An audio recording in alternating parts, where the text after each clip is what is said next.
হয়েছে রে?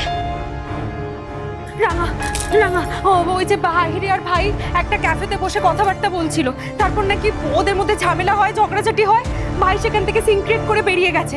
আর তারপর থেকেই ভাইকে আর ফোনে পাওয়া যাচ্ছে না। ফোনে পাওয়া যাচ্ছে না মানে? এই আইরে দিদি, কোথায় গেল মানুষটা? আমি তো অন্য একটা এয়ারলাইন্সের কাজের জন্য একলব্যকে কফি শপে আসতে বলেছিলাম। তোরা বারবার কেন এমন করছিস? আমি তোদেরকে বারবার করে বলছি যে এমনটা করিস না। উড়নবাবুর এখন মাথা ঠিক নেই, ওকে কেন কাজ নিয়ে ভাবাচ্ছিস বলতো? তুই কেন? প্লিজ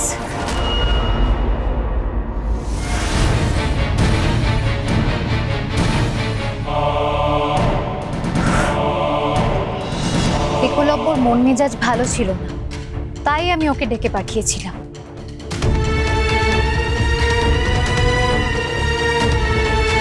আমি একলব্যকে অনেক আগে থেকে চিনি, আমি ওকে খুব ভালো করে জানি।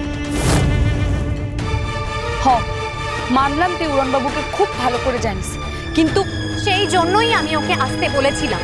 আমি চেয়েছিলাম যাতে ওর কাজটা হয়ে যায়।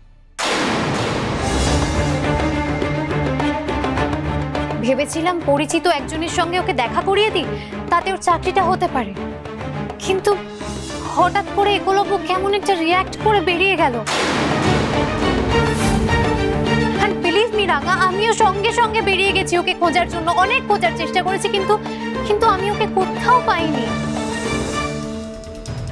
রাঙা এখন কি করবো সেটা ভেবে দেখেছিস?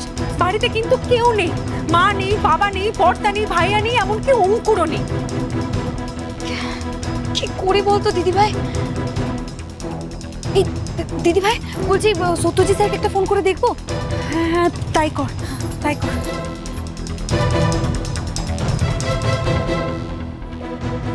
বাবা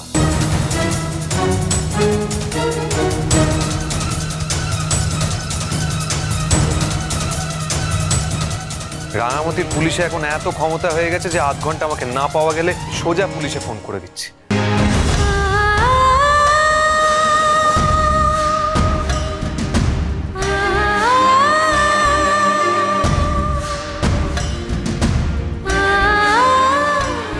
তুমি তো এখন পুলিশে বড় অফিসার হয়ে গেছো, তাই না রাঙামতি?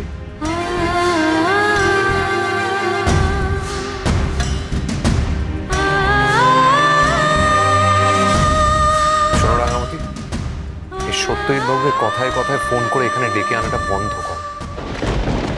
তুমি এই বাড়িতে আমার স্ত্রী হিসেবে রয়েছে, একজন পুলিশ অফিসার।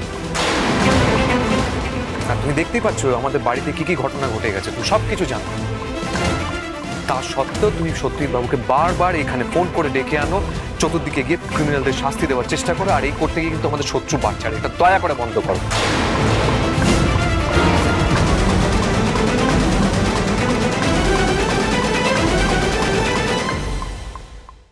রাঙামতি তীরন্দাজ সোম থেকে রবি প্রতিদিন সন্ধ্যে 7:30টায় স্টার জলসায় ও জিও হটস্টারে।